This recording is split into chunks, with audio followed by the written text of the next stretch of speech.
I considered suicide so I wouldn't put my family through all the pain. Many of our warriors are returning home from the battlefield, only to face a new war as they struggle with devastating injuries. At Wounded Warrior Project, we understand. We're there to help. Even though you think you're broken, you're not. It's the physical and the emotional healing that Wounded Warrior Project provides. With a gift of just $19 a month, you can join Wounded Warrior Project. You'll help provide critically needed programs and services that rebuild lives. Beautiful. Woo! There you go, buddy. The ongoing needs of our wounded and their families will continue for many years to come. Now is the time to show your support. Call now or go online with your gift of just $19 a month, and we'll send you this Wounded Warrior Project blanket. It made me feel that there's people out there that care about us. After this event, we can finally maybe start to heal as a family and move forward. We need your help. The families are hurting. For many of our wounded heroes, the greatest casualty is being forgotten. That's why your gift of just $19 a month is so important. Please, call or go online right now. The following letters were written by our troops. My dear fellow Americans, I truly appreciate your support. I was starting to wonder if people had forgotten about us over here, but then one of my buddies showed me this website, and now as tears are streaming down my face, I can see for sure that you haven't. Private Emily B., U.S. Army. It's so heartwarming to see the American people not letting the men and women of the armed forces be forgotten. Your letters make a group of grown men, battle-hardened and gruff, act like a bunch of kids around a Christmas tree. Thanks. Staff Sergeant Matthew H., U.S. Army. Your support may be the most important thing our troops can carry with them. But don't take our word for it. Take theirs. To show your support, visit americasupportsyou.mil. Brought to you by the U.S. Department of Defense and the Ad Council. When you can't find anything to watch on cable, you get bored. When you get bored, you listen to radio cooking shows. When you listen to radio cooking shows, you invite a friend over for dinner. When you invite a friend over for dinner, you use twice as many beans. When you use twice as many beans, you expel deadly farts that kill your friend's dog. When you kill your friend's dog, your friend becomes unstable. When your friend becomes unstable, you're sued for everything you're worth. When you're sued for everything you're worth, you're thrown to the streets. When you're thrown to the streets, you devote your life to world domination. When you devote your life to world domination, you become an evil fascist overlord. When you become an evil fascist overlord, old friends plot their revenge.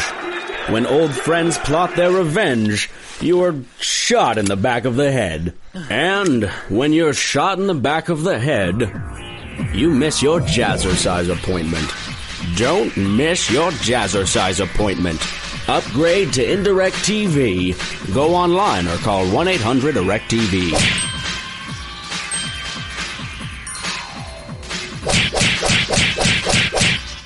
Millions of Americans every day are shedding unwanted pounds by taking tested and proven Ultra Lipo Stick. Carbohydrates are bad. Our carbo-fighting antioxidant is good. Just listen to these satisfied customers. My name is Gail, and I lost like 20 pounds on Ultra Lipo Stick. My name is Jared, and I lost 46 pounds using Ultra Lipo Stick. My name is Zach, and I actually gained weight. This stuff sucks! Ultra Lipo Stick is safe and easy to inject. Just 3 doses 4 times a day discreetly underneath your fingernail. Listen to this. I used Ultra Lipo Stick and suffered from side effects like uncontrollable greasy discharge. Ultra Lipo Stick, it turned the armpits of all of my shirts orange. This stuff is crap. Try it today and see some real results. Ultra Lipo Stick. Not available in stores. Results may vary.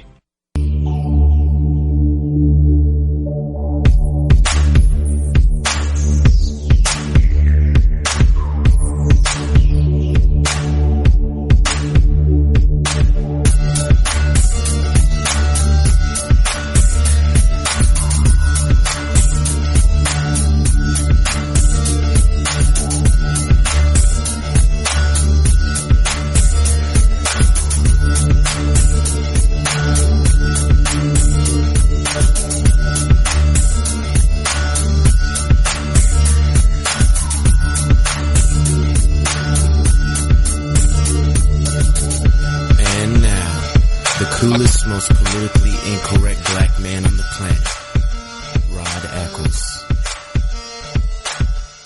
Well, hello, my fellow Americans. It is I, your lovable host, L-Rod, coming to you live from my bunkerized home studio somewhere within the great granite state of New Hampshire.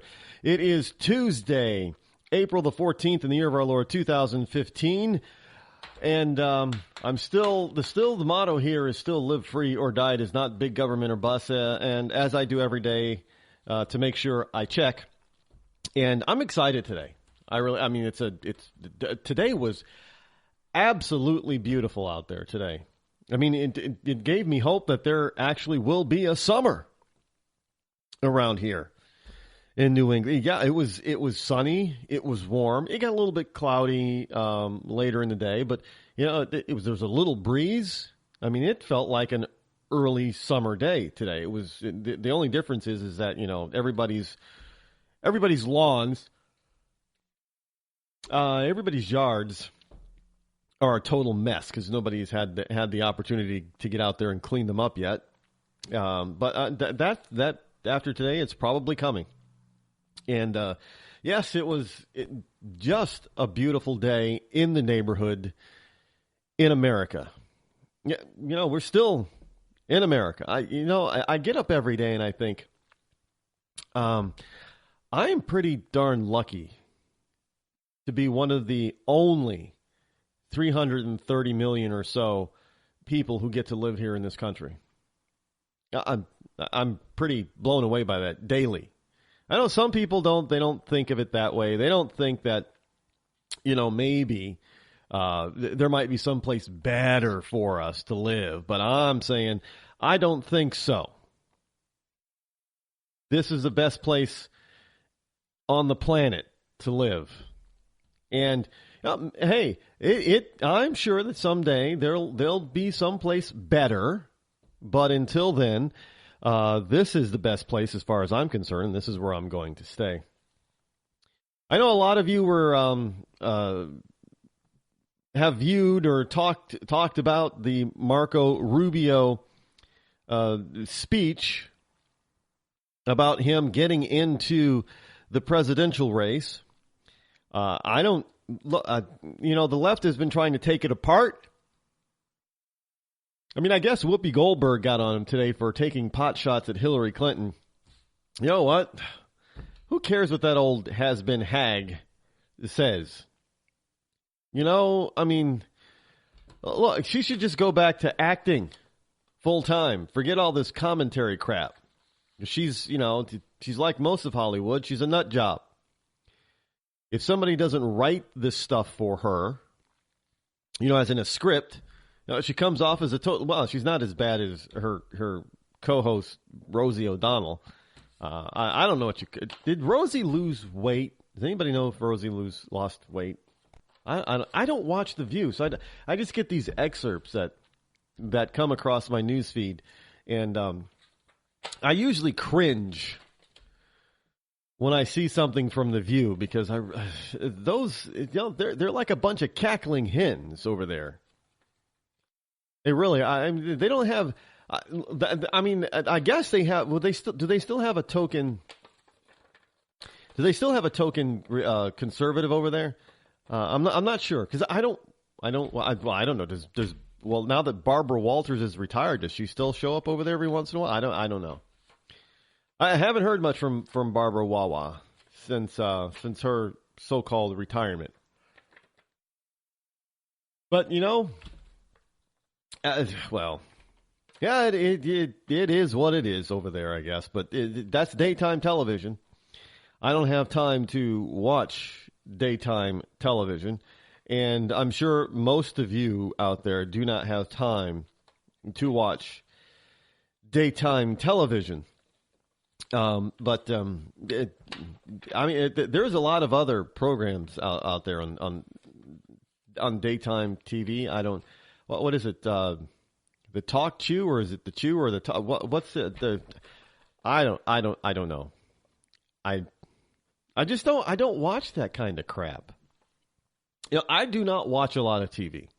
I've said it before, and that's true. Although, hey, one of my, I'm right in the middle of watching Mad Men. The last few episodes are beginning to air, and if you've never caught the Mad Men bug, shame on you. Now that's good television. I know people are into Scandal and How to Get Away with Murder, and I don't watch. My sister's into Scandal. I have not watched a single episode. It doesn't interest me.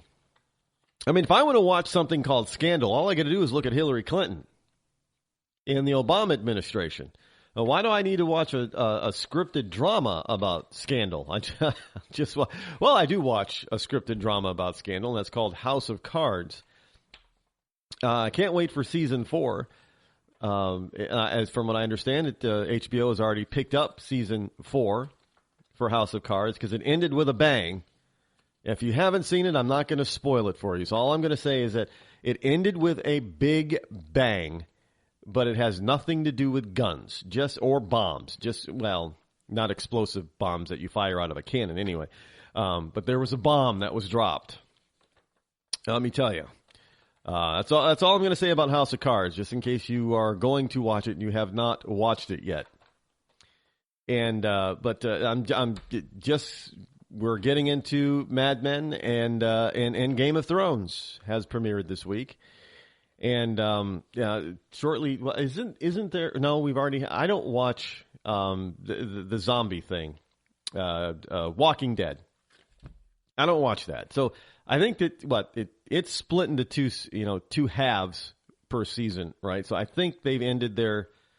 Did they have a season finale for the second half? I don't know. I don't know if it's coming up or if they've already whatever. But I can understand why people might like Game of Thrones or Walking Dead, and that's fine. That is fine if they want to watch I just haven't. Maybe this summer I will. I'll try to catch up on Walking Dead. I'll binge watch it a little bit. Probably not, but yeah. Hey, I'll tell you that I will, and I will attempt to do it. I'll watch like the first 3 episodes, and it'll probably bore me half to death, and then I'll just stop watching because that's what usually happens. I mean, Agents of S.H.I.E.L.D. I tried to give it I gave it I still have not seen last season's finale because no, I did watch it. Sorry, that's how much it really. Didn't turn me on. I saw like 2 or 3 episodes of the new season. It bored me. It did. It didn't catch my imagination. I tried to give it. I gave it a chance, and it bored me. Speaking of boredom. Oh, before I get to speaking of boredom, if you want to call me this evening, the show, you can call live 603-835-3224. That is the number to the Rod Eccles Show, and we're here for you if you wish to speak to me live, and I will take your call. But speaking of boredom, don't bore me in your call already. Just letting you know, if you bore me in your call, then the call is going to be short. But Rod, did you hear Rush Limbaugh today talk about he was bored with Hillary Clinton? I got to tell you, that was, I can see how people might think that Rush thinks that he's, one of those elitists. Well, let's face it, he kind of is. But, it's usually the drive-bys and the liberal, nut jobs out there that talk about being bored of people because they think they're so much better than everybody else. And Rush pretty much slapped Hillary across the face with this, "I'm bored of you." And really, to be frank, I can understand why he says it. I mean, she's not doing anything worthy of note. Yet the stupid lamestream media is, fawning all over her. Every time she steps out of that stupid little van of hers, the Scooby-Doo van or something? I would, if I were Hanna-Barbera, I'd have to sue her. Just to get her to stop saying it's a Scooby, or just to keep people from calling it the Scooby-Doo van. It's the Stupid Doo van. That's what it really is. It's the Stupid Doo van. And it is. I caught Rush saying something else about Hillary today, too. It wasn't really all that nice, but it was, let's just say what Rush said. He said, Hillary Clinton reminds every divorced man of his ex-wife or his second ex-wife or both. And I had to tell you, I was in my office this morning or this afternoon when I heard that, and I started. It's a good thing I wasn't on the phone with anybody, because when I heard that, I started cracking up. I mean, it's Hillary Clinton reminds people of it reminds men of their ex-wife or wives. And that's pretty telling of it's actually pretty bad if you really want to get down to it. You want to claim that this woman is like your ex-wife. I mean, so in other words, she's that grating and that annoying, that miserable. Are you going to vote for her? Are you going to vote for your ex-wife? Just saying, I would tend to think that most men, even if they did not want to get a divorce, I would say that most men would not vote for their ex-wife for anything except maybe Biddy of the Year award. That they might vote for in the positive. But for president of the United States or governor, I don't think most men who get a divorce, even those who didn't want to get the divorce, I don't think they would vote for their ex-wife to be anything. And so it's probably pretty bad if, well, you know what? That is a great campaign theme for all the PACs and super PACs out there that want to kind of blast Hillary Clinton. All they got to do is, just focus on the men and just tell all the men, she reminds you of your ex-wife. That should be enough to to at least nail down most of the male vote. And, to get the women, all you got to do is just say, well, she reminds your husband of his ex-wife. Do you want to be that shrill? And, you'll get all the women that currently support her will probably stop supporting her. Because, the woman who loves her husband doesn't want to be thought of as being shrill, and she definitely doesn't want to be compared to her current husband's ex-wife. And, there are a lot of those kind of couples out there where they've been married two or more times. But the current wife in no way wants to be compared to the ex-wife.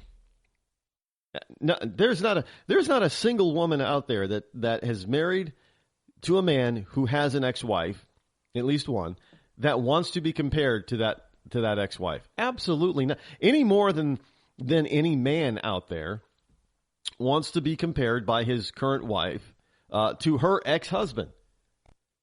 We don't want to be reminded or that we're not the first. We don't want to be compared to somebody who is obviously in the person that we loves life, was a complete and utter failure. We don't want to be reminded of that. So, all the conservative super PACs, if they just want to take out Hillary, all they got to do is just remind the American adult, the American male and female, the husband and wife who's had more than one husband and more than one wife, that Hillary reminds them of an old wife. Maybe a wife that wouldn't go away. I know I'm going to... See, this show is growing and is being heard by more and more people every week. And I know I'm going to start getting in trouble for saying stuff.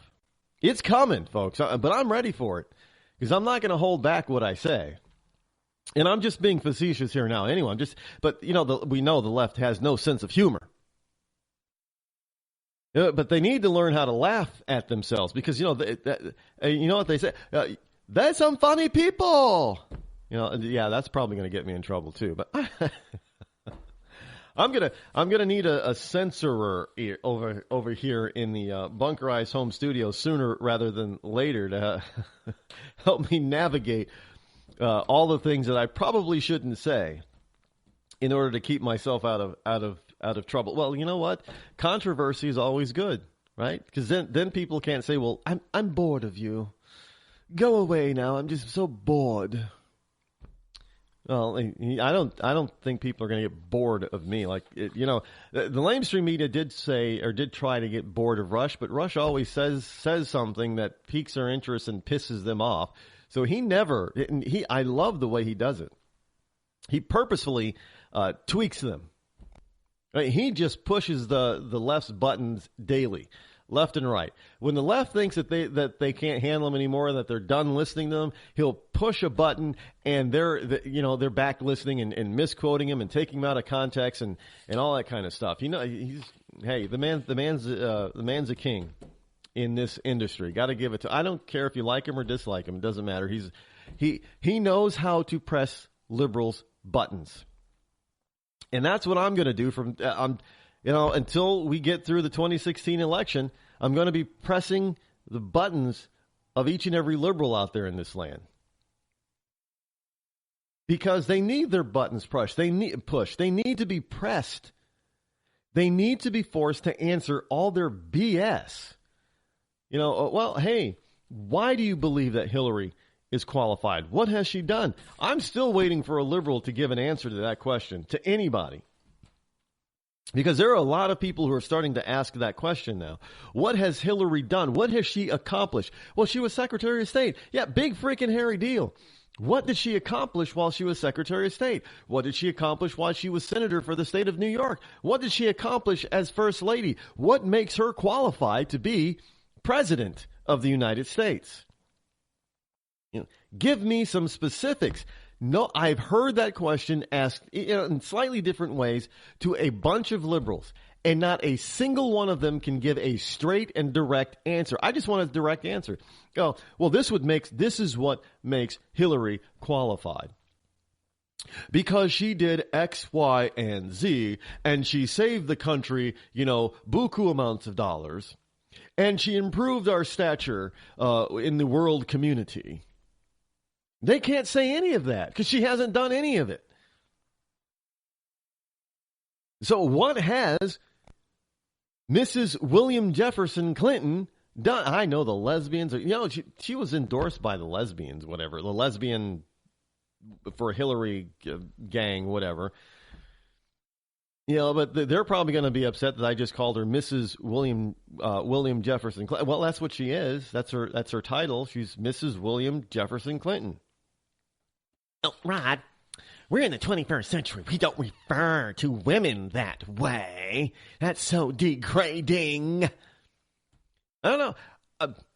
I know a lot of, Republican, conservative, libertarian women who don't mind that kind of a title. They're proud to be married to the man. There is a gentleman that I met them once. Sweet old couple. I mean, they must have been in their mid to late 80s. Sweet old couple. And I do remember his name was Tony Anthony. And she called her husband Tony. Except now, how I met her first. And I met her first, and I was speaking to her, sweet woman. But let me tell you, this woman was sharp as a tack. She may have been like in her late 80s or so. She was sharp as a tack. And I recognized something in her as well. I guessed that she was a military wife. Just the way she spoke and the way she carried herself. There is and I guessed because usually an enlisted member's wife does not act this way. And I'm not being negative towards this woman at all. She's a sweet lady. But there is a certain air about military officers' wives. They have a certain air about them. And sure enough, as I was talking to her, I found out that her husband is a retired colonel of the United States Marine Corps. And I could just tell that she was an officer's wife. And she confirmed it by, yes, Her husband is retired, United States Marine Corps. And he approached me from behind, coming to meet his wife. But it was really interesting how she introduced him. Because we were talking about his service, and then she says, she gestures her hand, and she says, and there he is, my husband, Colonel Anthony so-and-so. Now, nobody introduces their husband that way, except for old-fashioned military officers' wives, because they're proud of their husband. They're proud to be Mrs. Colonel Anthony so-and-so. Oh, yeah, she was definitely proud of that. I mean, she probably wore her husband's rank more than he did. And, yeah, she was proud to be Mrs. Colonel Anthony so-and-so. But they were just he was just a wonderful guy. I heard a couple of his Marine stories, in service stories, fascinating stuff overseas. In Southeast Asia. But fantastic couple. Nice as can be. But let me tell you, she was sharp as a tack. You didn't try to pull anything over on her. So they were proud, to be military people. And she was proud to be the wife of her husband. So this whole notion that you should be embarrassed if we call her Mrs. William Jefferson Clinton is just a bunch of liberal lesbian BS. I mean, that's who she is. Even if she's president of the United States, God help us all, she will still be Mrs. William Jefferson Clinton, president of the United States. Oh, but I forgot. We're not supposed to call her Hillary either, are we? No. Because somehow that's sexist.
I considered suicide so I wouldn't put my family through all the pain. Many of our warriors are returning home from the battlefield, only to face a new war as they struggle with devastating injuries. At Wounded Warrior Project, we understand. We're there to help. Even though you think you're broken, you're not. It's the physical and the emotional healing that Wounded Warrior Project provides. With a gift of just $19 a month, you can join Wounded Warrior Project. You'll help provide critically needed programs and services that rebuild lives. Beautiful. Woo! There you go, buddy. The ongoing needs of our wounded and their families will continue for many years to come. Now is the time to show your support. Call now or go online with your gift of just $19 a month, and we'll send you this Wounded Warrior Project blanket. It made me feel that there's people out there that care about us. After this event, we can finally maybe start to heal as a family and move forward. We need your help. The families are hurting. For many of our wounded heroes, the greatest casualty is being forgotten. That's why your gift of just $19 a month is so important. Please call or go online right now. The following letters were written by our troops. My dear fellow Americans, I truly appreciate your support. I was starting to wonder if people had forgotten about us over here. But then one of my buddies showed me this website. And now as tears are streaming down my face, I can see for sure that you haven't. Private Emily B., U.S. Army. It's so heartwarming to see the American people not letting the men and women of the armed forces be forgotten. Your letters make a group of grown men, battle-hardened and gruff, act like a bunch of kids around a Christmas tree. Thanks. Staff Sergeant Matthew H., U.S. Army. Your support may be the most important thing our troops can carry with them. But don't take our word for it. Take theirs. To show your support, visit americasupportsyou.mil. Brought to you by the U.S. Department of Defense and the Ad Council. When you can't find anything to watch on cable, you get bored. When you get bored, you listen to radio cooking shows. When you listen to radio cooking shows, you invite a friend over for dinner. When you invite a friend over for dinner, you use twice as many beans. When you use twice as many beans, you expel deadly farts that kill your friend's dog. When you kill your friend's dog, your friend becomes unstable. When your friend becomes unstable, you're sued for everything you're worth. When you're sued for everything you're worth, you're thrown to the streets. When you're thrown to the streets, you devote your life to world domination. When you devote your life to world domination, you become an evil fascist overlord. When you become an evil fascist overlord, old friends plot their revenge. When old friends plot their revenge, you are shot in the back of the head. And when you're shot in the back of the head, you miss your jazzercise appointment. Don't miss your jazzercise appointment. Upgrade to Indirect TV. Go online or call 1-800-IRECT-TV.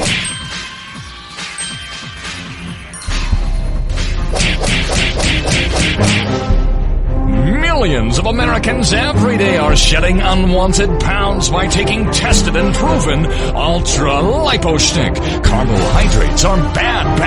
Our carbo-fighting antioxidant is good. Just listen to these satisfied customers. My name is Gail, and I lost like 20 pounds on ultra-lipo-stick. My name is Jared, and I lost 46 pounds using ultra-lipo-stick. My name is Zach, and I actually gained weight. This stuff sucks! Ultra-lipo-stick is safe and easy to inject. Just 3 doses 4 times a day discreetly underneath your fingernail. Listen to this. I used ultra-lipo-stick and suffered from side effects like uncontrollable greasy discharge. Ultra-lipo-stick, it turned the armpits of all of my shirts orange. This stuff is crap. Try it today and see some real results. Ultra-lipo-stick. Not available in stores. Results may vary. Become a union and become one, and you're supposed to be, and the man is the head of the household. You've heard that before, and I know some women are out there, they're throwing up their arms and they're gearing up to take shots at me. But hey, the man is the head of the household. The woman is the neck that turns the head. Woman has a very big influence on her husband. Absolutely. Huge influence. Should be the biggest influence in his life. Because that's the way it was designed to be. You're supposed to be a team. So there's nothing derogatory about me saying Mrs. William Jefferson Clinton. Unless, of course, you liberals out there, you think that it's beneath her for some reason to be associated with her husband. And that's the only reason that you wouldn't want me to do that, or anybody to do that, or say that about her. Plain and simple. It is a title of respect and acknowledgement of their union. See, I'll never understand these people. I love my husband so much, but you didn't take his name. I don't want his name. Well, then obviously you don't love your husband so much. You didn't. I don't know. Women think that they're giving up their own identity because they belong to their husband as well as their husband belongs to them. Well, why can't he take my name? because that's not the way society is or has been throughout human history. Plain and simple. Yeah, call it tradition, call it religion, call it whatever you want, but it doesn't liken. I know you hear some of these liberals they'll say, well, it likens back to a day when women were considered like property. Oh, you mean like Islam today? Ooh, I know I'm not supposed to say that. But that's what they like it. Well, that's just old-fashioned, and that's when women were property. Let me tell you something. The Bible, the Judeo-Christian Bible, never condones women as property. In fact, God is pretty clear that the man is to respect and revere the woman. Plain and simple. But he also said there's a hierarchy. This is how the channel goes. This is how the chain of command, if you will, goes. It goes me, God, not me, but God is saying this. He says me, which is God. Then you, Adam. Then Eve. You're responsible for Eve. Yeah, Eve is going to have to explain herself with her actions. But you see, this whole notion that you're going to blame her for your actions, that's not going to fly. You see, you're responsible because I placed you, the man, at the head of the household. You're the one that makes the final decision. You're the one that's going to be held responsible for it. Now, yeah, you're to listen to her, take her advice, you're to do things together, you're to come to decision together, but ultimately, it's your responsibility.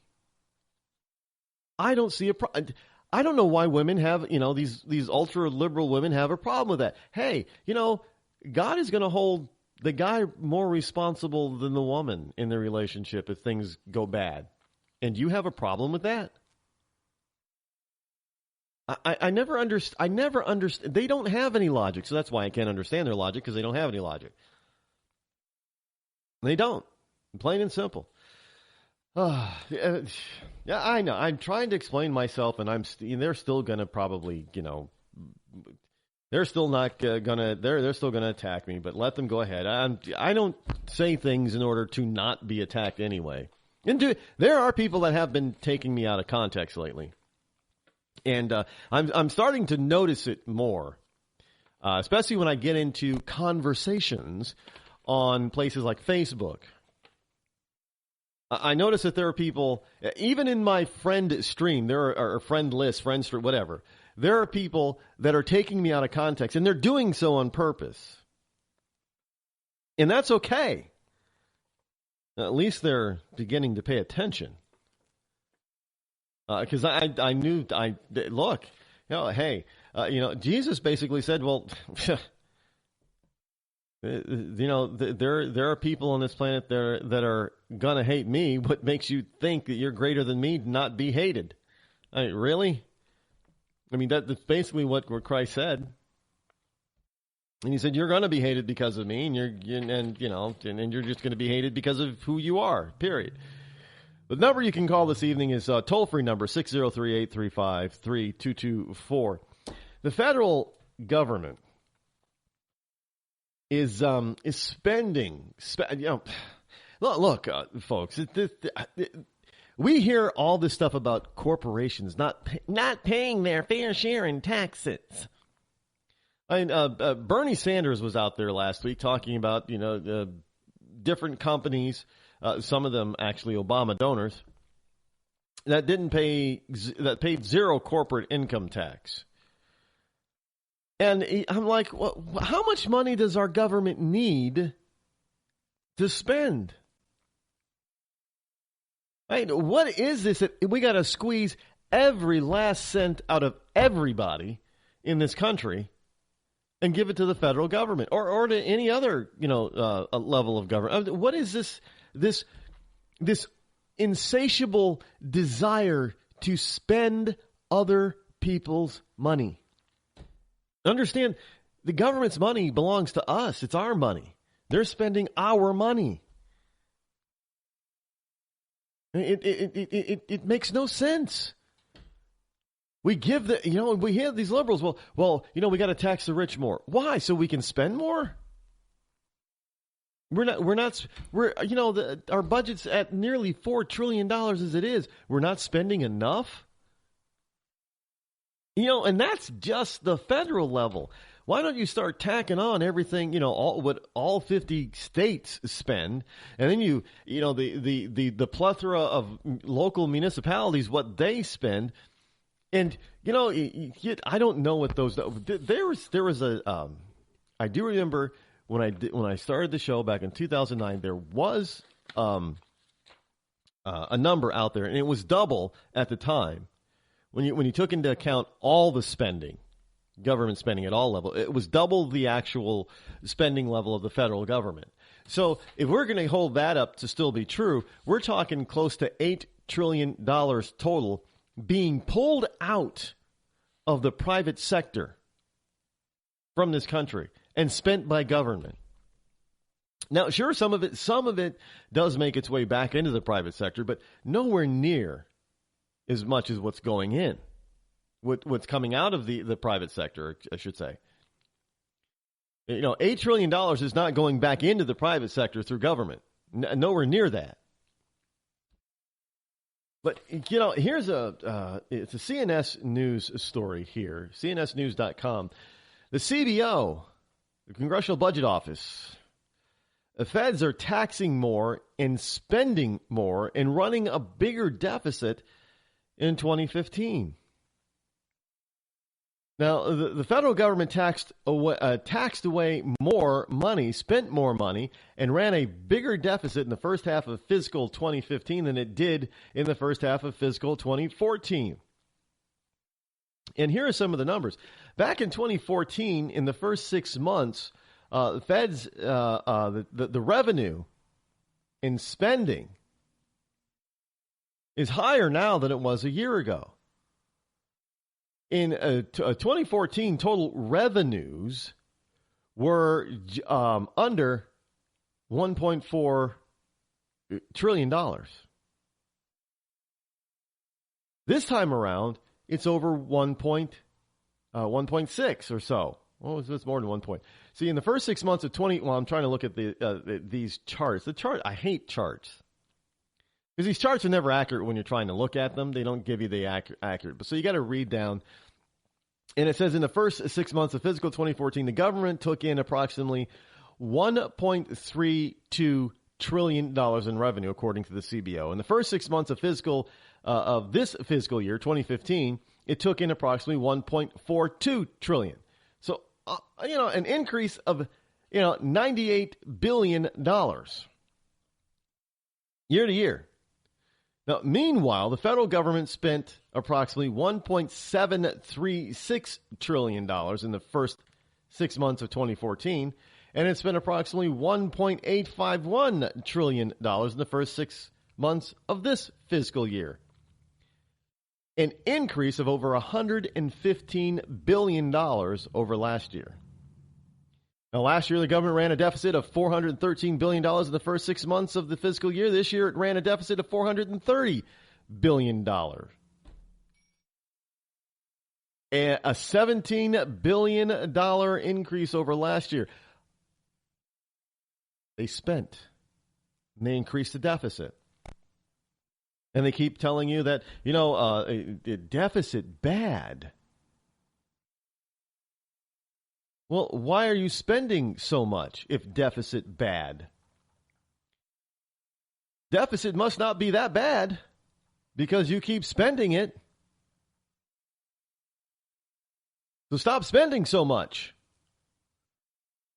I don't. This is something that you're just I don't. It's hard to try to put all this in perspective because you're talking about the left keeps saying that we're not spending enough and that we're not taxing enough. We're taking $8 trillion out of the private sector, transferring it to the public sector, the government. How is it that that's not enough? You know, when you're spending that much money, I mean, you're talking over $1.8 trillion. $1,851 billion from roughly 330 million people. And you have to understand that all that 330 million people, they're not tax-paying adults. Not all of them. In fact, the majority of them are not. The minority of people in this country are the taxpayers. The majority are not. And as we approach April 15th, which is tomorrow, tax deadline day for personal income tax, I want you to remember, as you go to file your taxes, or if you think you're going to be getting a tax refund, think about that. Think about the fact that you are being asked to support 330 million, but you're not part of the 330 million. You're part of the, say, 100 million that are actually less than that are paying taxes.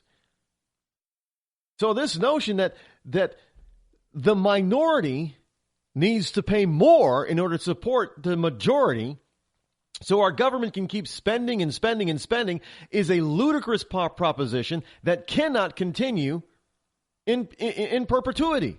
It just can't. The numbers, look, logically speaking, the numbers do not lie. Sure, you can say, well, statistics, Rod. Yeah, statistics lie, but real numbers do not lie. Government spending $1.8 trillion in the first half of this year. So let's just say they're going to spend another $1.8 trillion. That's nearly $4 trillion by the time this budget is done, or this fiscal year is done. And that is paid for by less than half of the population of this country. Now, granted, you got a good portion of this country, that 330 million, are minors, people under the age of 18. They're just children. I get it.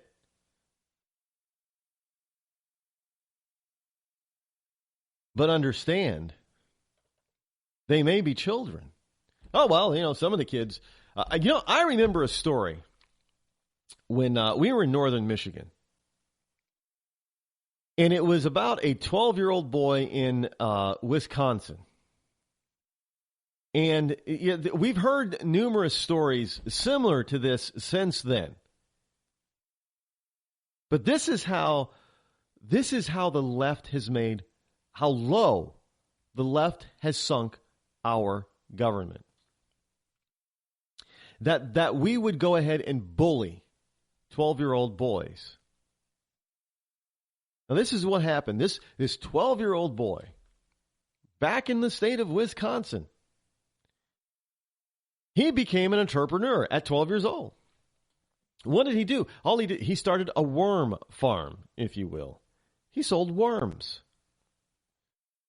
And he sold worms, on the street corner, curb, whatever, like people at lemonade stands. And he also sold his worms to bait and tackle shops. Well, he was just a 12-year-old kid. What did he know about collecting taxes? So the IRS got wind of this. How they got wind of it, I don't know. The story didn't say. I don't recall. Maybe the story did say. I don't recall. But this 12-year-old kid and his parents got a notice from the IRS. They were going to audit their 12-year-old son. Well, audit? He doesn't have any tax returns. He's 12. They shut him down. The IRS seized a 12-year-old boy's quote-unquote assets because he didn't pay taxes on it. Now, I got to tell you, now you can go and look this story up. The Milwaukee Journal has, it's an old story, by the way, but there are other stories similar to this about heavy-handed government coming down on little kids because, they have a lemonade stand and they don't have the proper permits. And all the permit is just another tax. So the 10-year-old kid isn't paying the city a tax for the privilege of doing business by selling a cup of lemonade for 50. You would think that they would probably say, well, that it's for sanitary reasons. That were, in this day and age, that's what you think their main reason would be. No, it's because they didn't get permits. Not because, there might be a health code violation, but because they didn't pay for permits. In other words, they're looking to extort from a 10-year-old taxes because of their insatiable need to spend. They can't, for whatever reason, our government, I don't care who's in charge. Got a Democrat? Oh, we're going to spend like you would not believe it. You got a Republican? We're still going to spend. They can't control themselves. They just think it's a giant piggy bank and a giant pocketbook and purse that it has an endless amount of money that they can just spend it on whatever they want. That's not responsive government. Government should be responsive to the people that they govern.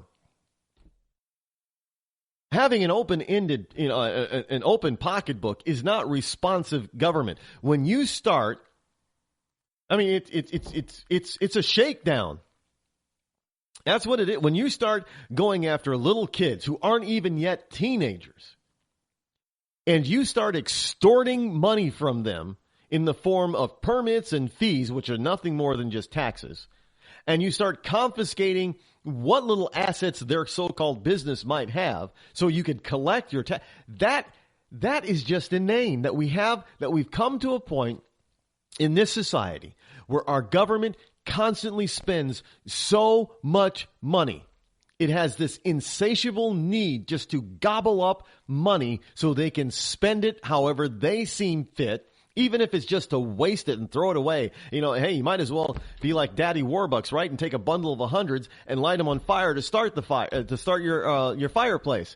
Because that's what our government is doing at all levels. They're going after people who are least able to afford it. They're even trying to extort, and that's all it is extortion. I'm sorry, it's extortion. They're trying to extort money from each and every single one of us, 330 million. They will try to, if your 8-year-old kid decides to have, I'm surprised that they're not attacking paper boys and paper girls. Because they're making money. I'm surprised they're not, hey, we're going to come and we're going to seize your bicycle because that's your business asset, right? Well, you haven't paid any taxes. I remember my parents one year telling me, my mother discussing it. Hey, Bob, do you think we have to pay taxes on Rodney's income? I think, what? I look back on it now and I think, why would my mother ask that? Well, because of that Milwaukee Journal story of that 12-year-old who had a worm business. You're not making it. He was 12. It's not like he could drive around, all over the state and deliver his worms. They were local bait and tackle. I think, so the kid made maybe $1,000 over the year by selling worms. But yet he still owed taxes. And of course, he had the payroll tax too. He's got to contribute to his Social Security account. Are you kidding me? We have seriously devolved our society to the point that we are going to actually extort money from this nation's own citizens. Let me tell you, one of the biggest reasons for having amnesty, because, you hear, if they become legal, one of the reasons is, if they become legal, they'll have no reason not to pay taxes. It's all about the tax money. Yes, don't get me wrong. It is about turning those 5 million or 6 million or 11 million, whatever the number is, into voting Democrats. But it's also about extorting money from them. Because they can't, if the whole notion is that, we don't know who they are, so we don't know if they're actually paying their fair share, their full share of taxes. That's what it's all about. Sure, for a Democrat, number one is to get them to be these illegals to be voting Democrats. But number two is to make sure that we extort money from them to put into the Treasury so they can spend even more. Look, don't doubt me about this, folks. This is what it's all about. When you're looking at a government that spends upwards of $4 trillion and we have a deficit of $18 trillion, you're going to tell me from the left, we do not have a spending problem. We have a collection problem. We're not getting enough taxes from the people. You're taking $8 to $10 trillion out of the private sector. It seems to me you're pretty effective at getting taxes from people. And I think even that 12-year-old is paying more than his fair share, and he's getting jack in return.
Read something recently worth thinking about.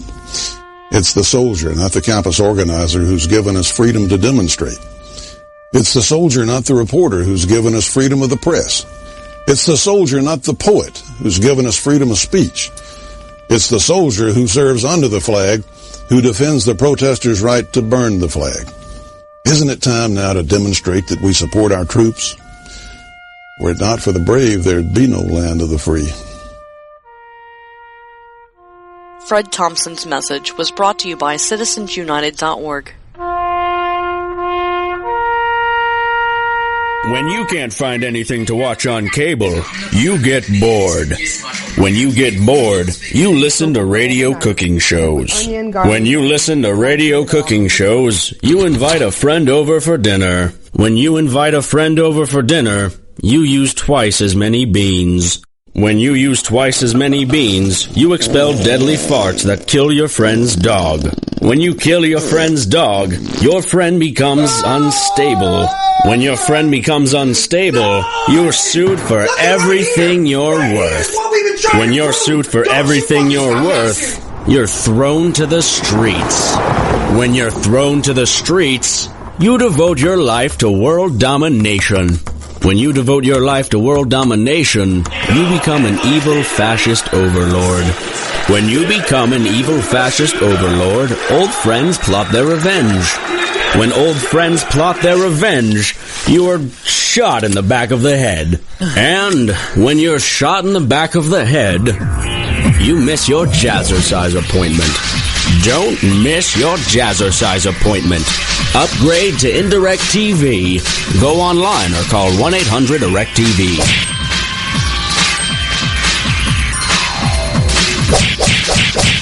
You shouldn't have to pay to talk to the people closest to you, or the people who used to be. That's why Umbrella Wireless is proud to announce the new Friends, Family, and Recent Ex-Girlfriend plan. Now you'll get unlimited calls to your best buddy, your mom, or Cindy, once she realizes that you're seriously meant for each other and should stop screening your calls. Now the 30 minutes of agonizing silence where you're both afraid to hang up may drain your battery, but it won't drain your wallet. And you'll get unlimited calls just to check if she still cares enough to pick up, with no extra charges. With the Friends, Family, and Recent Ex-Girlfriend plan, your phone will automatically answer calls from your ex, because maybe she finally realizes that you're the only one for her and wants to get coffee sometime. Now, after lonely nights of looking at pictures of the road trip you took together when everything was great, your misspelled texts are absolutely free. The only thing you have to pay for is the booze. The Friends, Family, and Recent Ex-Girlfriend plan, because she wants you back. She just doesn't know it yet.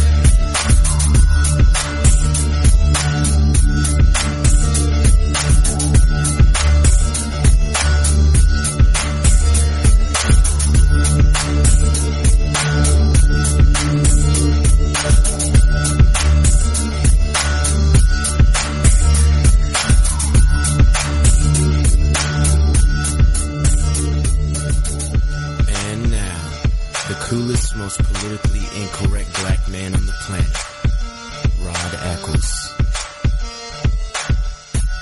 You know, you can't keep spending indefinitely, and you can't keep spending all the money that you want. Look, you know, you and I, we have to have a budget, and we have to live within our means, because if we live outside of our means, then what do? What happens? We're in debt, just like our federal government is, and many of our state governments, they're in debt.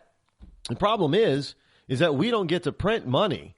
That if we get to the point where we cannot service our debt, we have to do something called go bankrupt. Now, going bankrupt is personally devastating, but to everybody else in the community and the country, we don't even notice it. That's not even a blip.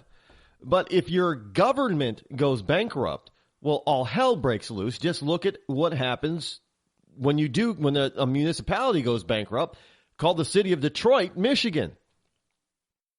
Now, just imagine if your state or the federal government has to go bankrupt. Well, the federal government will probably never go bankrupt. They'll just print more money, but a state can't do that.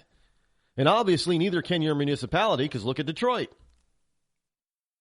People don't even remember the time when New York City was on the verge of having to file for bankruptcy because they taxed too much and spent even more, people. Good evening, my fellow Americans. It is I, your lovable host, L. Rod, just blasting away at the left from my bunkerized home studio somewhere in the great granite state of New Hampshire, where the state motto is still live free or die. It is not big government or bust. And I check daily, and yes, I checked again today. And just to make sure, it is Tuesday, April the 14th, in the year of our Lord 2015, as we march on through the second hour of this wonderful program. And it's I think it's wonderful, so therefore it must be wonderful. Has to be wonderful just simply because I said so. Now, the number that you can call this evening, if you wish to speak to me live, is 603-835-3224. So if you do wish to speak to yours truly, you can do that. It's not a problem. Just go ahead and pick up your phone, dial that toll-free number, and I will hopefully see you on my switchboard and put you in through to me. Here we are again. Yeah, look, I continue having all kinds of fun. You know what's really interesting for me, and I'm just going to give you a little bit of an insight. I think I'm a fairly intelligent person, and I for a lot of things, not everything, but for a lot of things, I know where to go to get more information, be it online or offline. I can get information on stuff I don't know about if I want to know about it. Personally, I think that if, a sign of intelligence is knowing what you don't know and then going to educate yourself on what you don't know. A lot of times what happens is, you think you know something and then you go educate yourself on that particular subject and you realize you didn't know jack in the first place, which happens to me often, which is good. Always continually growing. What I find is the left doesn't want to do that. You give the left some facts that maybe they didn't know before, and they don't care, and they don't want to know those new facts because they just want to continue thinking and believing the way they always have thought and believed. Like on global warming crap. Oh, here's some new data on global warming that kind of proves the point that it really doesn't exist. Well, no, I don't believe you. Well, go look it up. I don't have to look it up because I know you're wrong. That's what you get from the left. So the left in this is I have come to the conclusion that this is the reason why the left is embracing radical Islam. Now, I know I'm going to step in it here, but I'm going to say it anyway because I'm not afraid to step in it. Because I'm all about the truth. The truth is that radical Islam believes that modern man is evil and that we need to go back to basically, sword days, basically Stone Age pretty much compared to today. That's what they believe. They believe modern society is evil and that Allah does not like modern society. Evidently, to radical Islamists, Allah doesn't like man getting more intelligent. And this is the same thing that the liberal left in this country believe. They don't want to know anything new. They don't want to update their science and their facts. They want to come across as saying, well, this is the science that happened in the 1960s. It's right. It's still accurate. Well, we've learned a lot more since then. Would you not agree? But they don't want to know the new facts. They don't want to know the new statistics. They don't want to know all that stuff. They want to remain as ignorant as they were before and just keep on believing the same old stuff. So this is why you'll find that they're trying to, foist radical Islam on your kids in public schools. Because they want your kids to be just as ignorant as they are. Ignorance is bliss, but, blissfulness is always nicer in a group than alone. So, don't doubt me on that one, folks. Look at it yourself. Do not doubt me. I'm telling you, it's speaking of education, by the way. Sometimes I got to admit it. Sometimes I amaze myself how I can unintentionally segue into something I wanted to talk about. I had, that little diatribe just now, there was no script for it. I didn't plan for it. But this is the exact next, it has everything to do with the next story I wanted to talk to you about. You don't see that. This is how, look, I was told that this is how you know that you've become a professional in your chosen field, is that you segue from one point to the next, and those who are not in your field don't really recognize or notice that you do it. And I just wanted to point it out because I firmly believe that my talents and my voice do come from God. Plain and simple. And God gives me all the information I need. That comes out, the words that come out of my mouth, they're coming from God. I firmly believe that. I just use the talent as God tells me to use it. And I'm talking about ignorance and education and the liberal left. And here is a story that I had planned to talk to you about from the Daily Mail. Judge here in the U.S., judge sentences 9 of 10 ex-educators in Atlanta test cheating case to jail.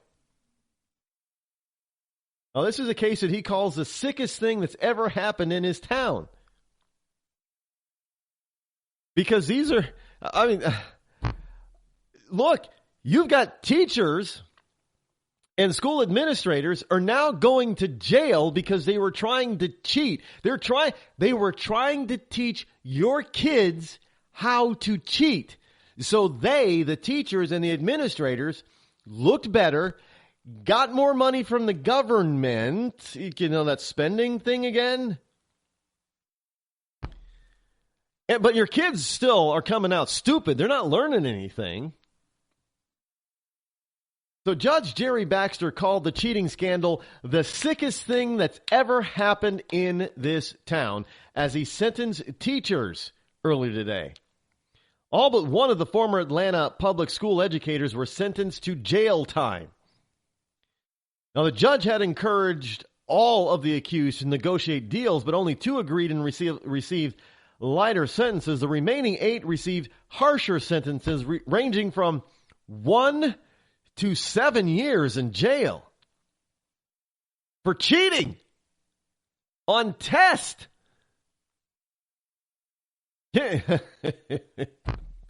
I'm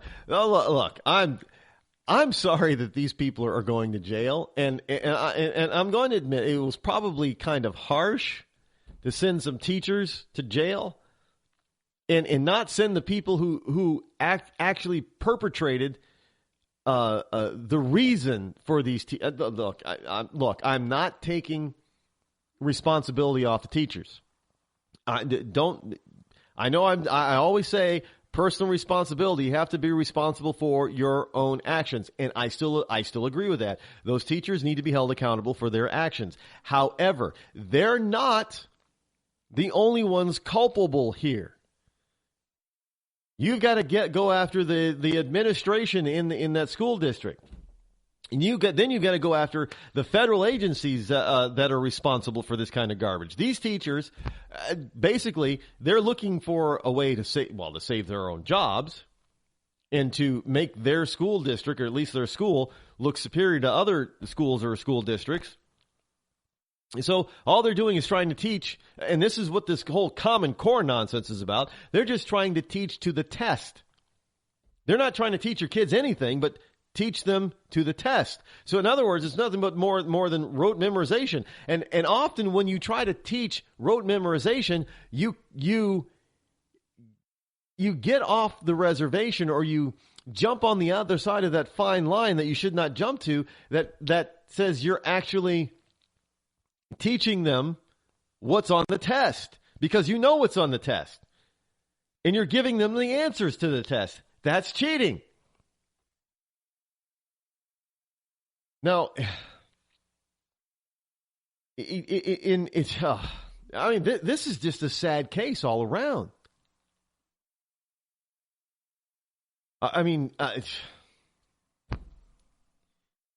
Basically, the judge is he's calling the cheating scandal the sickest thing that's ever happened in his town, and he's right because, some people say, the liberal will say, that it's only about teaching. It's not violent crime. Well, you know what it is? It is violent. It's violent against the minds of our children. Because let's face it, we're failing our kids. If we do not teach our kids, if we don't make them smart, and understand, knowledge is not natural for 99.9%, not even the geniuses. Knowledge is not natural. It is not innate. We are not born with it. Well, even if we are born with it, I remember the movies Baby Geniuses with Kathleen Turner. Great. It was funny. And the sequel was kind of funny too. But even if that is true, there is a point in the movie, by the way, when they cross over and they lose all of that universal knowledge, and they're no longer geniuses, but they're just regular human beings. So we do not carry, even if you think that we're born with all that innate universal knowledge, we do not carry it over as we age and become what everybody else calls real humans. We don't carry it over. For whatever reason, if we have it, we lose it. We do not have it naturally. We have to teach it. We have to learn.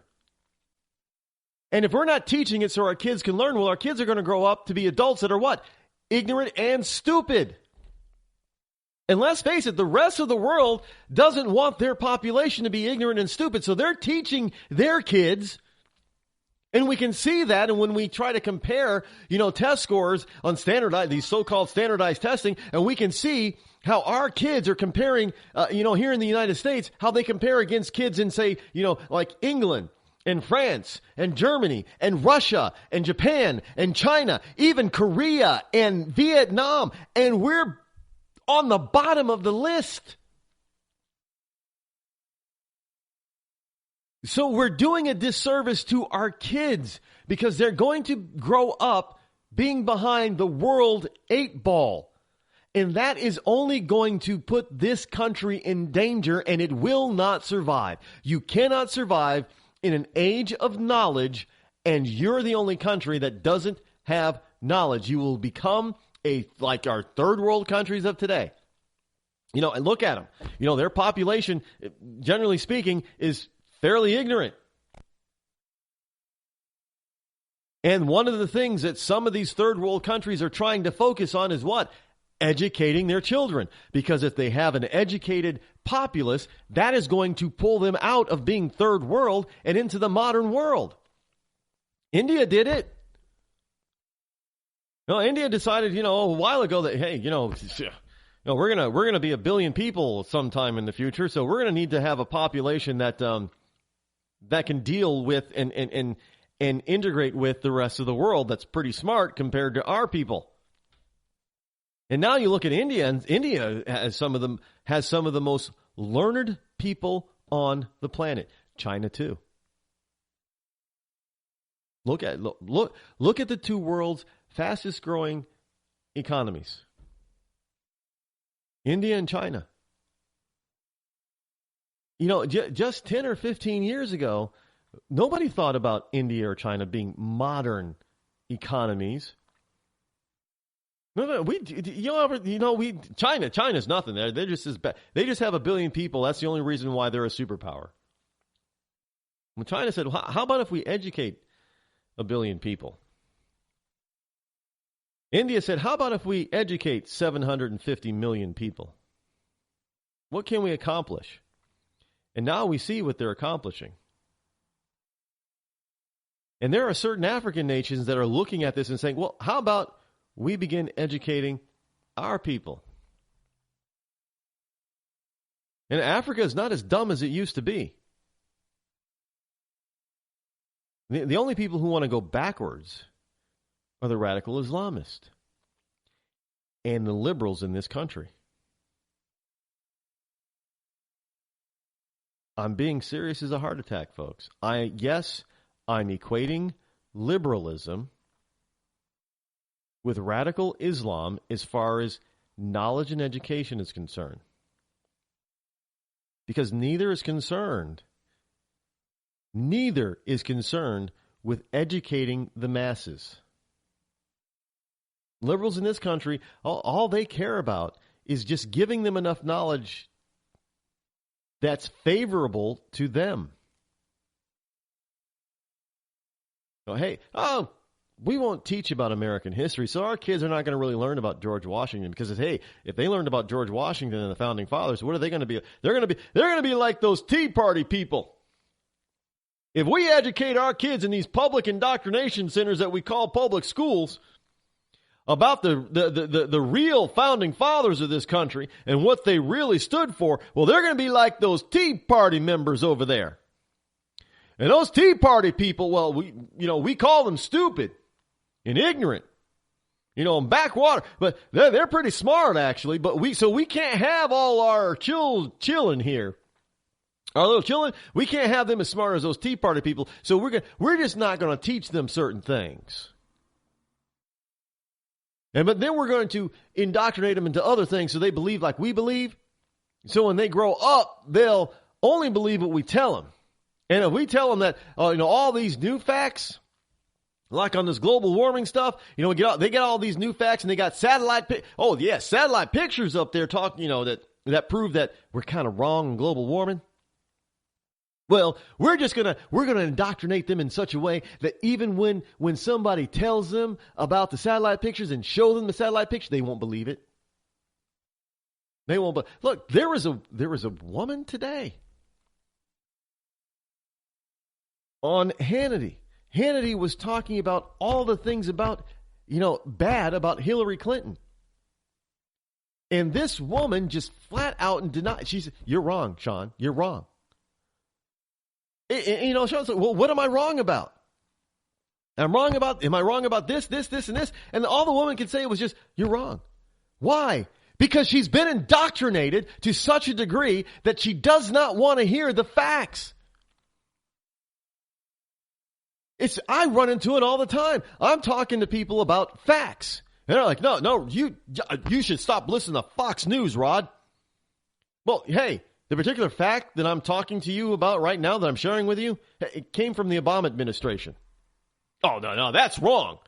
I got it online on a government website that's run by the Obama administration.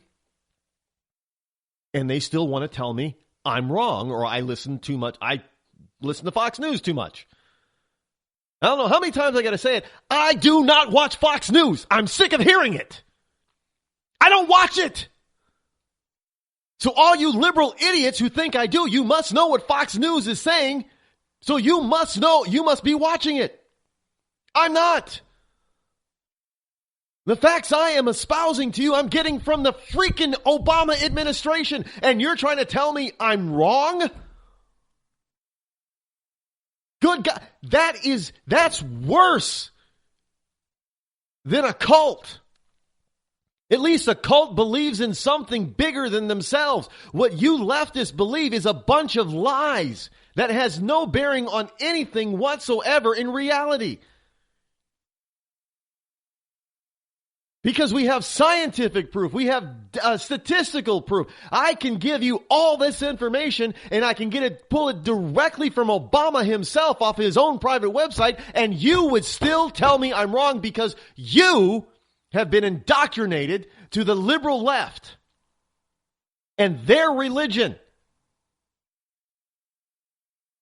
That's plain and simple. I don't know how else to say it. There's just, you don't get to the point. Well, I get to the point. I get to the point by telling you facts and figures, giving you facts and figures, and I tell you where I'm getting it, and then you want to tell me, well, hey, Rod, you're just wrong. Well, so what does that mean? Does that mean Obama's wrong? Does that mean that the government is wrong? You're the one that's saying, well, government says this and government says that. And then I tell you, well, government actually says this, and I'll tell you exactly where I got it from, which website, from the government that is run by the Obama administration. And you still want to tell me I'm the one that's wrong. What you're saying is that you're an ignorant ignoramus that has been indoctrinated by the left, and you've been indoctrinated and brainwashed so badly, so badly, that you cannot accept the truth, even when it comes from those who you believe in. So when I tell you that I'm actually getting the information from Obama and his administration from them, you're still going to tell me I'm wrong simply because you don't want to believe it, because you've been brainwashed and conditioned not to believe the truth. Period.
I considered suicide so I wouldn't put my family through all the pain. Many of our warriors are returning home from the battlefield, only to face a new war as they struggle with devastating injuries.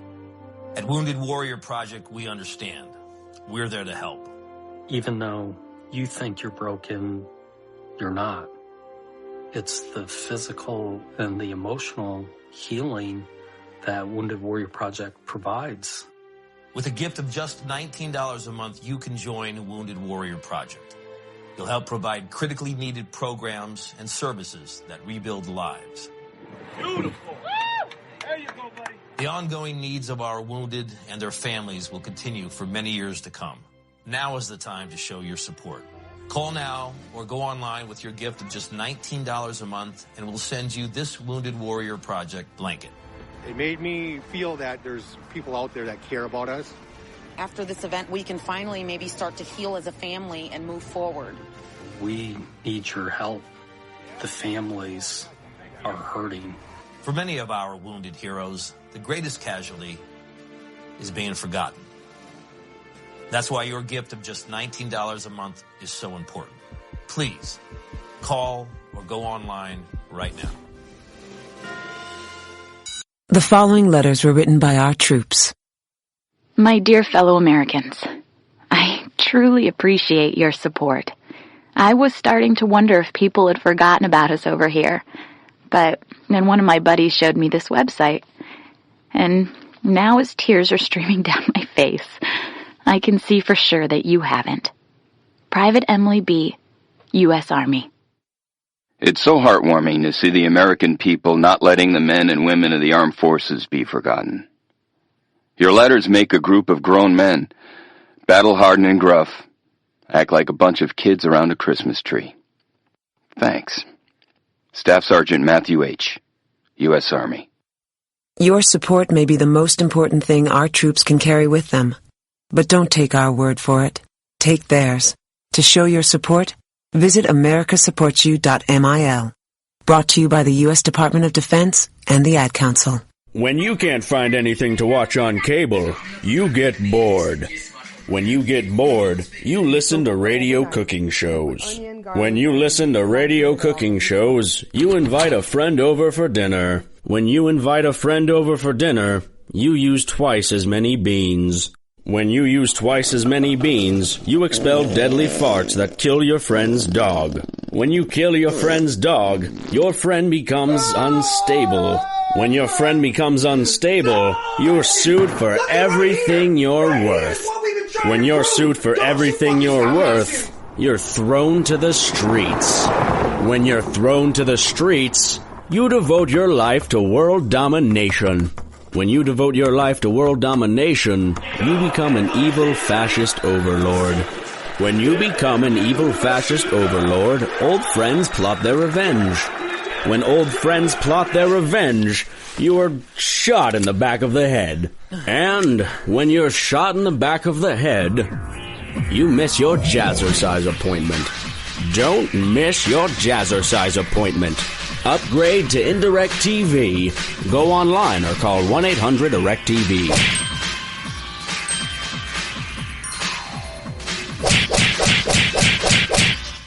Millions of Americans every day are shedding unwanted pounds by taking tested and proven ultra-lipostick. Carbohydrates are bad. Our carbo-fighting antioxidant is good.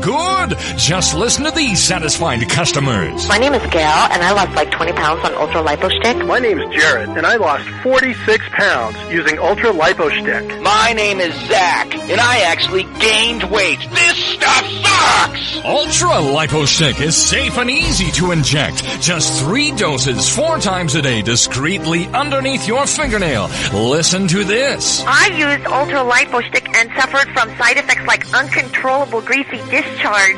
Ultra Lipostick, it turned the armpits of all of my shirts orange. This stuff is crap. Try it today and see some real results. Ultra Lipostick. Not available in stores. Results may vary. Did you know that Hillary has millions of fake followers on Twitter and Facebook? Yes, indeed. Well, hey, this is another one of those things that, the leftist ignoramuses do not want to accept as fact and truth, so they're not going to believe it anyway. But it's true. And actually, I heard it. It was all over the media today. Even some lame street. Look, this woman, this woman has stepped in it. Look, hey, you lefties out. I know that you're listening to this program. I know that there are lefties out there listening to this program. I know that lefties have been listening to me since I started in 2009. And how do I know? Because they've called my show. They have called me. So I know you're listening. They have responded to me on social media. They have sent me emails. A lot of them are kind of nasty. They've made comments across the web, the interwebs now, I guess is what it's called. But they've made comments across the web that were disparaging of me. So I know that you're listening. You can't be sneaky about that. Sorry, you just can't. Now, I also know that there are people out there who are in the lamestream media. Sure, they're on the bottom rung because I'm not a big guy, not yet. Who were also writing negative stuff about me. But all I do is just tell the truth. That's what they don't like. Anybody who's out there telling the truth, who's reaching even a small, significant amount of people, they are going to jump on you. I'm just telling you right now, if you are a show host somewhere, or you are thinking about becoming a show host, and you're a conservative, understand that once you start getting people to pay attention and listen to you, you're going to get the left listening to you. And they are going to jump on you because they're going to attempt to try to shut you up. They're going to attempt to try. If you're new, they're going to try to. I've learned this lesson. They're going to try to shut you up. They're going to try to shut you down. Plain and simple. And now they're using a new tactic, and that's called, hacking. China isn't the only one, and Anonymous aren't the only ones that try to hack computers all over the place. Let me tell you, so some of these, I will give them this. There are some lefties out there that are computer literate, computer smart. They know how to do certain things. They know how to hack. You'd think that they'd be able to turn those abilities and that knowledge into something that would better society, but no. They'd rather try to hack. And it's all about the point of trying to shut you down and shut you up. They're going to do it. They're going to attempt it. You can't let them succeed. They tried it with me. It didn't work. It only fired me up. So, you know what? I might have just said, okay, fine, given, nobody listened to me. That's great. It was just an audio blog that I was trying to save my computer keyboard, and I got started anyway. It was just a way for me to vent. But they started paying attention, and then they started attacking. So if I am somebody that people are now listening to, you can blame yourself if you're on the left. It's your fault. Because I'm after the truth. And the truth is that this woman is a big, huge phony and fake, which is why you on the left cannot give us any example of Hillary's successes, because she doesn't have any. She can't even fake her Twitter and Facebook accounts. Everything that this woman does or tries is a complete and utter failure. She can't even have, she can't even have fake, Twitter followers. She can't even have fake fans on her Facebook page without people finding out about it. By the way, I haven't bought a single fan or follower anywhere on any of my social networks. Now, granted, I did, on my fan page, I did use a little bit of advertising once. I think it garnered me like 400 new fans, but I didn't cause them to come to me and like the page. In other words, I didn't buy them. I advertised, and they willingly came over to my page and liked it. All my Twitter followers, I didn't buy any of them. There was no advertising, what have you, with Twitter. They're all organic, real followers, all, 9,000 plus of them. And look, I'm not a celebrity. I've had as many as, and I don't keep up with my Twitter account. At least I didn't for quite a while. I had as many as over 10,000 followers. And see, those are people that were real because I lost some. I lost some followers. I didn't go out and try to buy them, and that it was all organic. People liked obviously what I had to say. They followed me. I followed them back, or I followed them. They followed, what have you. Now I'm still standing at over 9,000 Twitter followers. Unlike Hillary, she tries to go out and buy these fake followers. They get fake voters too on the left. So, I guess the fake followers and fake fans is just par for the course for them.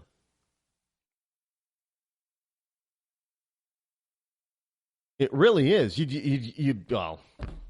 Here's a story, and this story is all over the place, but here is where I picked it up from. WND.com. Democratic presidential contender Hillary Clinton has come under watchful social media eyes, with reports indicating a good portion of her Facebook fans hail from Baghdad. And a large percentage of her Twitter followers are phony.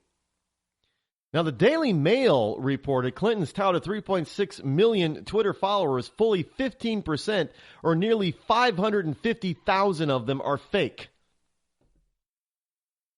Now, if they can determine that 550,000 of her Twitter followers are fake, how much you want to bet that more of them are fake? And that finding comes from the statuspeople.com, one of the world's oldest and most respected Twitter auditing tools, which determine 44% of Clinton's followers are good. 15% are fake. And 41% are inactive. 44%? Only 44% are good? So even if we just said, if we rounded it up and said 50%, 3.6 million, 50%?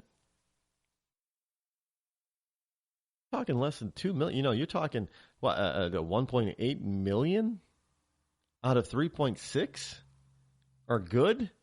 Now, don't get me wrong. You know, 1.5 million followers is still good. It's still far more than I have. Which, by the way, let me give you a side note. If you are not just look up on Twitter at Rod Eccles. Follow me. Now, I'm going to be honest. I am cutting back on the number of people that I follow. So I may not, most likely may not follow you back. But because I give a lot of good information and stuff on there. You're going to want to follow me. Look up at Rod Eccles on Twitter and follow me. Look up rodeccles.com, or excuse me, rodeccles.net on the web. And favorite my website. Just make it a favorite spot that you go to daily. You're going to want to go there daily, 5 days a week. And pretty soon, there's going to be a weekend report edition of this. So you're going to want to, you're going to be able to 6 out of the 7 days, you're going to find something new every day on rodeccles.net. And we're growing the site. It's going to be fantastic. I'm telling you, all the plans that we have over there that we're going to be introducing over the summer, over the next few months, are going to blow your mind. It's going to be awesome. So you're going to want to favorite that. You're also going to want to, like my fan page. It's facebook.com/The Rod Eccles Show. There's a growing, again, I am not currently advertising for new fans over there. People are finding me. And my fan base is growing like crazy over there.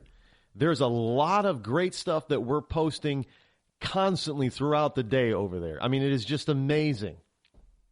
Amazing stuff. People are responding. You can actually start having conversations, because I know there's a lot of fan pages out there that there isn't a lot of interaction with the people. And even there are some fan pages that don't let you interact or comment and that kind of thing. No, I invite it, good, bad, or indifferent. Comment on the stuff. Just like it. You're not going to regret it. It is going to be one of your favorite places to go on Facebook. I can guarantee you that. So do that, as well as look me up on look for the my board on Pinterest. The Rod Eccles Show, Pinterest. If you do deal in Google circles, look up Rod Eccles in Google circles. We are going to basically. I know I'm getting away from Hillary Clinton, but I don't often talk about me and the show very often. I'm facetious about it a lot of times, but I'm being serious as a heart attack right now. This program is growing by leaps and bounds. I am just totally floored, amazed, and completely humbled by the reception this program has been getting. And we are going to, over the summer, we're going to roll out and do all kinds of things on different types of social media that will blow your mind. And in places that even in places that I'm not currently, I know Tumblr is a big thing and Reddit and StumbleUpon. I'm not a part of those but as the summer gets here and rolls on, and as the show continues to grow and listenership continues to increase, I will be on places, social media like that. And they will all be specific. In other words, you're not going to get a bunch of duplicate stuff. I know a lot of people do that. They'll get, they'll be on, Twitter, and they'll be on Facebook, and they'll be on, maybe Google Circles, and everything across all three social networks are exactly the same. No. There's going to be different stuff geared towards the people who are on those, because each one of those social networks are different. People expect different stuff. They want different stuff out of those different social networks. It's going to be geared toward those particular networks. I'm telling you, it's going to be amazing. The plans that we have that I have in place right now that we're starting to roll out, you're going to be blown away. Because I'm already blown away. And we're going to be bringing on, as the show grows, can you believe it? I'm going to be hiring people at some point. Can you believe that? I'll be creating jobs. And guess what? I won't be depending on Obama to do it. You, the listener, will be responsible for the growth of this program. I can't force anybody to listen. Look, maybe if I was a government-sponsored program, I could probably try to, get a few people, forced. But look, fake people do not, if you're, I was going to say fake people do not vote, but, we're talking about Democrats here, and dead people vote. You can go to, I'm sure in Chicago there are probably many pollsters and people that work at the polls that probably say, like the Bruce Willis movie, I see dead people voting. Look, we know, we laugh about it, but unfortunately that's real. We know that there has been voter fraud. And most of it has been on the left side of the political aisle. In fact, people have gone to jail on the left side of the political aisle because they were caught committing voter fraud. In various parts, now I'm not just Chicago, but in various parts of the country. We know that, remember Acorn? Now notice how they've disappeared. They're still around, by the way. They've just changed their name. But they're still around. But people from Acorn, people that ran Acorn, it was just amazing. They were just being busted left and right for fraud. And you have the lamestream media out there trying to say, well, the right does this too. And they were trying to trip up right organizations, especially the Tea Party. They were trying day and night, and they couldn't get any illegal dirt. Isn't that funny? So here I am. I could, I could do like Hillary and try to puff up all my numbers and without you knowing about it. Yeah, hey, I got 1 million fans on my Facebook page and I've got, 4 million followers. I must be important. But we don't do that on the right. We tend to be more honest and straightforward because we know the reality of it. It isn't going to do me any good to have a bunch of fake followers. No, because, who's going to, fake eyes are going to see it? And then their fake ears going to listen to the program? No, it does me no good to do that. But they don't get it on the left because they're all about fake, phony appearances. So she believes that if she has these huge numbers on her social network, that more people, more of the lefties, are going to follow her. Oh yeah, we're missing the bandwagon. She's already got 3.6 million Twitter followers. Yeah, hey, I'm missing something. I better get over there and join Hillary's Twitter account, follow her. No. Because if she's really all of that, if Hillary Clinton really is all that, if she's the smartest woman in the world and she's the most, qualified to be female to be president of these United States at this time, that she shouldn't need to fake anything. People should be following her all over social media in droves, but she's not getting them. So she's got to fake it. I know there's a lot of times, you hear some of the these wonderful gurus out there, the self-help gurus, they always tell you, fake it till you make it. Fake it till you make it. That's good for your personal finance to a certain degree. That's good for business. And, your personal business to a certain degree. If you're starting a new business, you got to kind of fake it in your own mind that you've already become a success. And then people will see that and believe you that you're going to be a success, so they'll join you. They're not telling you to actually go out there and fake it. They're not telling you, hey, fake it till you make it, so go out and buy that Mercedes Benz that you can't afford. That's not what they're telling you to do. Although some people will do that because they think that's what they're saying, but that's not what they're telling you. They're telling you to control and to trick your own mind into believing that you're a success. They're not saying go out there and fake by faking nearly 550,000 followers. That's not the fake it till you make it that they're talking about.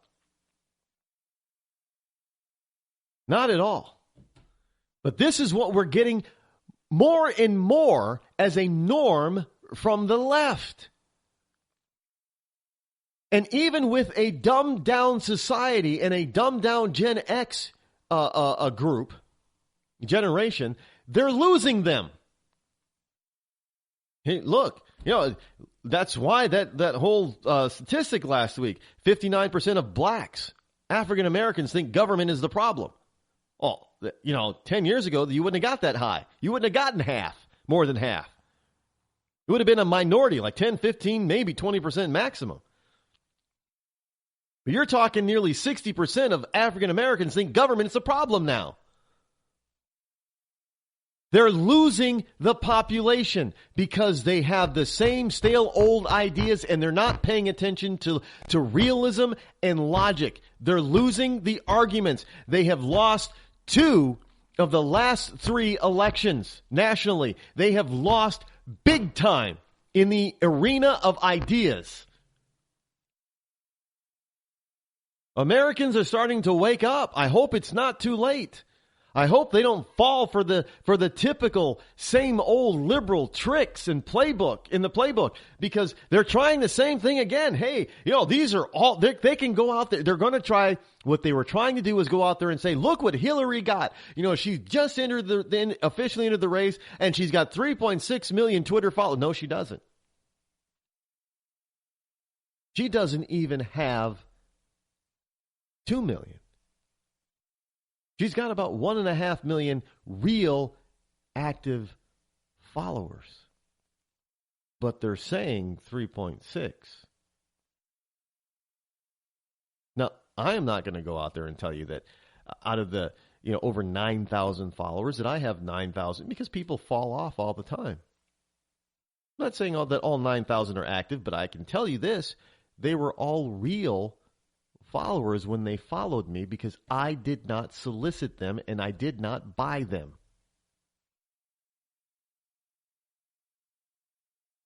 Bought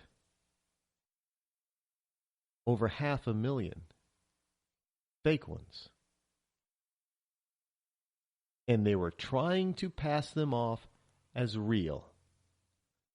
Now, if this woman is willing to do something on social media that is so not important really as far as running for president is concerned, what is she going to do when if she actually becomes president? I mean, are you listening here, folks?